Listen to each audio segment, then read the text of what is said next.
Bueno, seguimos ya en el último tramo de esta mañana. Decíamos recién, entonces, para volvernos en el tema, a envolver de esto, cada uno de nosotros, icono. ¿Iconos de qué? De la Trinidad. Iconos del Padre, del Hijo y del Espíritu Santo. Vamos a ver entonces, ahora, es muy sencillo, porque lo hacemos y lo vivimos. Lo que no le hemos puesto es nombre. Y ahora lo que estamos haciendo, de alguna manera, con esta reflexión, es tomar conciencia de estas maravillas que el Señor nos ha convidado y renovar, de alguna manera, nuestro compromiso. Porque de esta manera descubrimos un nuevo llamado. Siempre que tomamos conciencia de la dimensión del llamado, tomamos conciencia también de la dimensión de la misión y renovamos el compromiso. Entonces, ¿cuándo nos parecemos al Padre? Bueno, a ver, ¿qué es el Padre? El Padre es la gran fuente, todo sale de Él. Entonces, cada uno de nosotros es fuente o es el Padre cuando da. Sobre todo, obviamente no cuando da en cosas, sino cuando se da. Y la comunidad es Padre cuando de cada pequeña fuente personal es capaz de convertirse en una fuente que se da a otros. Volviendo otra vez a lo hermoso que ustedes compartieron. Yo veía tan lindo esto que muchos mostraron, inclusive de hechos de ahora, de este tiempo, en plena pandemia, como haciendo a lo mejor desde hacía mucho tiempo una tarea pastoral en sus comunidades, ahora habían cambiado la situación y ahora estaban como comunidad al servicio de personas que concretamente los necesitaban por una necesidad bien de este tiempo. Entonces, frente a esa necesidad, acá está, la comunidad se da. Entonces, cada uno de nosotros, cuando estamos en esta actitud, estamos siendo fuente de paternidad y maternidad. Cuando somos capaces de dar como padre y madre, ahí estaríamos siendo íconos del Padre. ¿Cuándo somos íconos del Hijo? ¿Cuándo nos parecemos al Hijo? Bueno, ¿qué hace el Hijo? El Hijo recibe todo del Padre y hace la voluntad del Padre. Entonces, cada uno de nosotros, varón, mujer, comunidad, nos parecemos al Hijo cuando recibimos, cuando somos capaces de recibir. Entonces también va la pregunta, ¿nosotros somos capaces de recibir? ¿Dejamos que otros estén compartiéndonos cosas a nosotros? En este periodo de pandemia, en que estamos confinados, en que a lo mejor hasta hemos tenido algunas necesidades bien concretas, que pueden ser de cosas materiales, como pueden ser de una palabra, de un gesto, de un mensaje, que nos hemos sentido solos, o hemos sentido miedo, o estamos asustados. ¿Nos hemos animado a recibir de los demás una ayuda? ¿Nos hemos animado a expresarle al otro que lo necesitamos? Y bien dice aquí, es tan divino dar como recibir. Y dice también que una persona que no sepa recibir todavía no se parece a Dios. Así que fijémonos en esto de que a veces nosotros nos planteamos siempre que al ser discípulos misioneros tenemos que dar y dar y dar.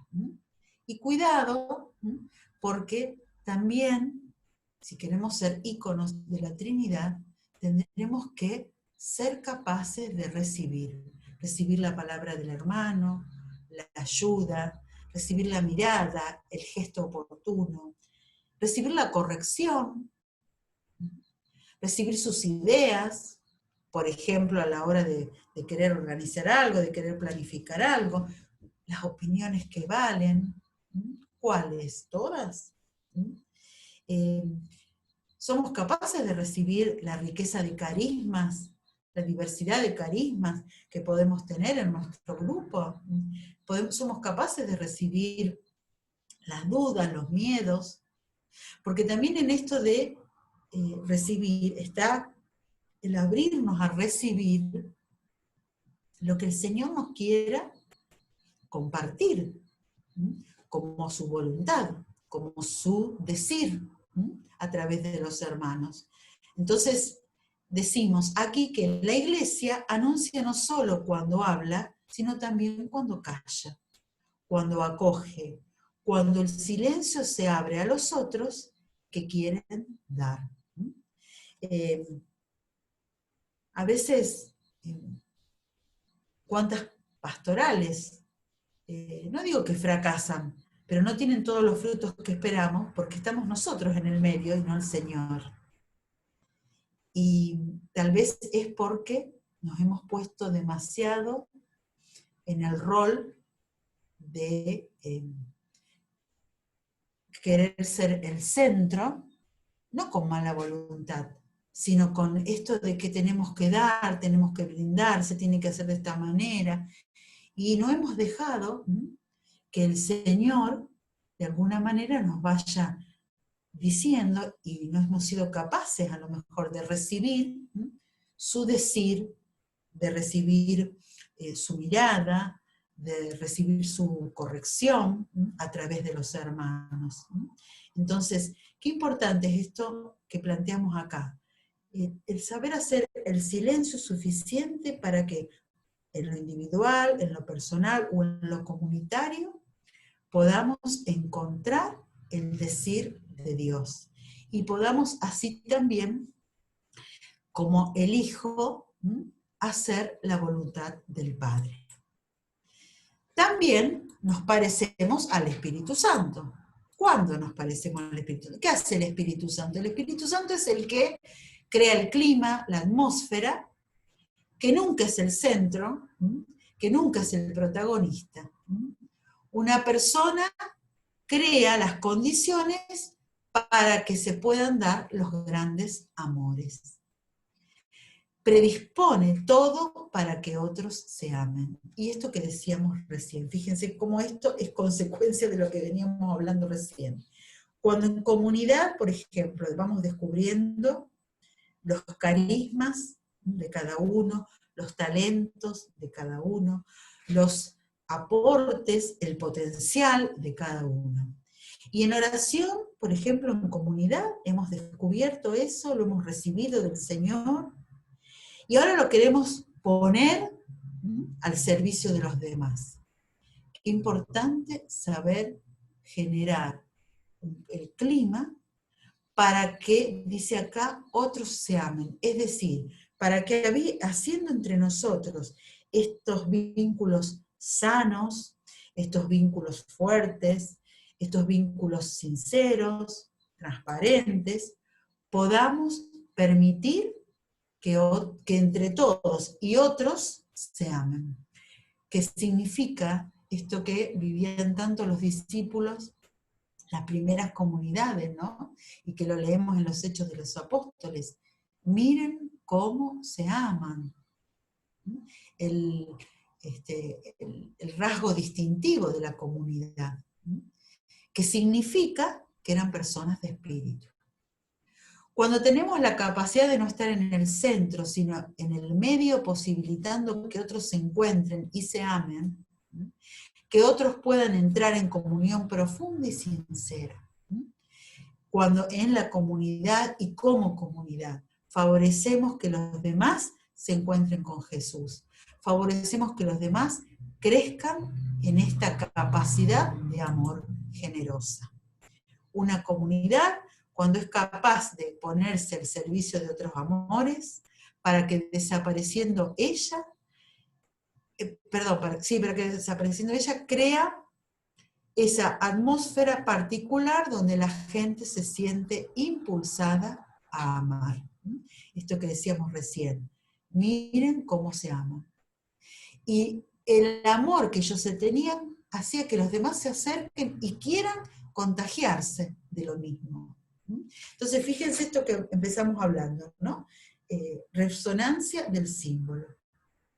¿Cuánto resuena en nosotros la vida del espíritu que hace que los demás quieran contagiarse de esto? Que hace que los demás resuenen con esta vibración que nosotros les vamos transmitiendo. Vieron que a veces se usa esta expresión de acá está como contaminado el aire, está medio espeso el día, que significa de alguna manera que hemos enrarecido el vínculo en donde estamos. Lo hemos contaminado, lo hemos llenado quizá de nuestras miradas muy personales, a lo mejor muy egoístas, muy individuales, y no hemos permitido que el espíritu trabaje.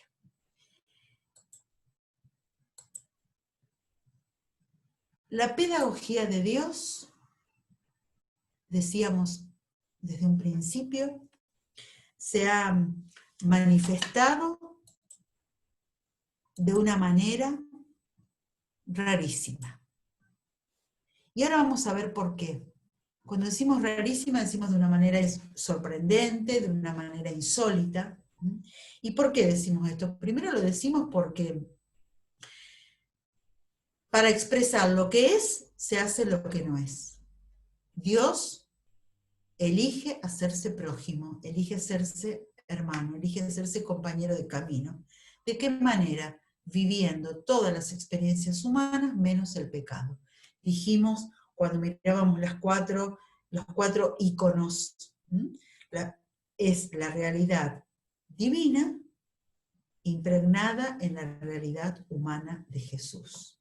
Entonces, ese Dios, en ese abajamiento, en ese despojarse, en ese desnudarse, en ese entregar y mostrar su poder, pero entrando en la vida del hombre, siendo hombre. Esa pedagogía, dice aquí, no enseña nada para que alguien reciba un título. El objetivo de la pedagogía de Dios no es que nos recibamos de maestros, sino que esa pedagogía está para contagiarnos, invitarnos, conmovernos, involucrarnos. De tal manera nos quiere hacer vibrar que comencemos a tener la misma frecuencia de vibración que Dios. Los gestos al modo de Dios, los sentimientos al modo de Dios, los vínculos a modo de Dios. En esta escuela de discípulos nunca nos recibimos de maestros, siempre somos discípulos. Y siempre vamos a ser discípulos capaces de atrevernos a vibrar como Él. Y de atrevernos a compartir con los demás esa vibración de acuerdo a su voluntad. Esa pedagogía de Dios es también rarísima porque en Jesús significa exponerse irreversiblemente. ¿Qué quiere decir esto? Que desde que Dios eligió hacerse hombre, el ser humano está en el seno de la Trinidad. Nunca va a haber Dios sin hombre y nunca va a haber Dios sin humanidad. Nunca Dios le va a quitar el cuerpo a la humanidad. Nunca le va a sacar el cuerpo a la historia. En este momento, en el que se viven situaciones tan difíciles, no solo en los primeros tiempos de la pandemia que ha habido tantas muertes, ahora que hay tanta incertidumbre, que hay tantas dudas, que como decimos sobre todo aquí en nuestro país, bueno, la curva se está acelerando de contagios, que están avanzando la muerte, podríamos tranquilamente encontrar este mensaje que, ¿y dónde está Dios? Dios permanece en la historia. No le quita el cuerpo a la historia. No se va de la historia, sino que está presente en la historia. Y su pedagogía hace que todos los que se acerquen a Él comiencen a encontrarle un sentido a la historia, a la vida. El Señor quiere que nos vinculemos como la Trinidad. Quiere que tengamos esa identidad que se va transformando y que va tomando los rasgos del Padre, del Hijo y del Espíritu Santo. Queridos hermanos, queridos compañeros de camino, queremos terminar este momento invitándolos a que seamos capaces de hacernos estas preguntas.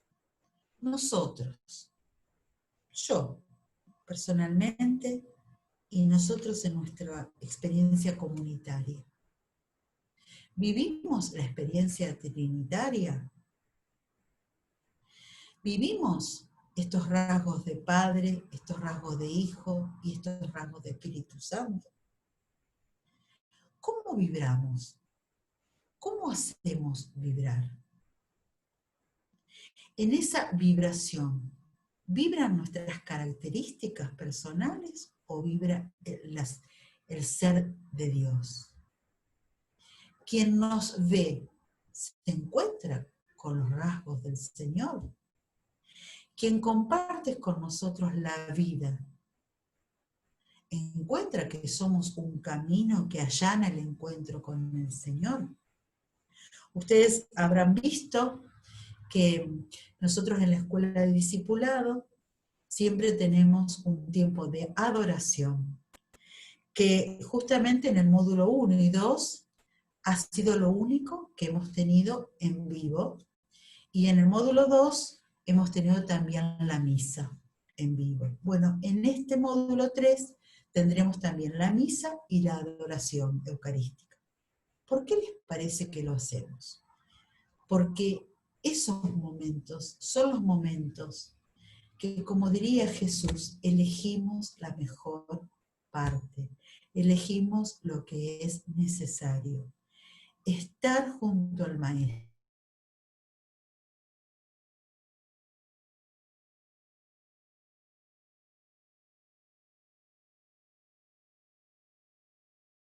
Participar de su mesa eucarística, recibirlo a Él en el pan y en el vino, dejarnos lavar los pies, dejarnos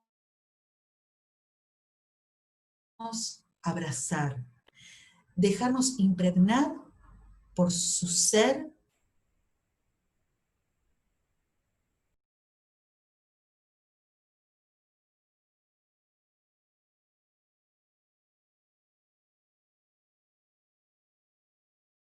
que lo adoramos, lo Señor de nuestra vida, sea un momento en el que le decimos, Señor, creo tu reino. Señor, dejo que tu reino venga a mí.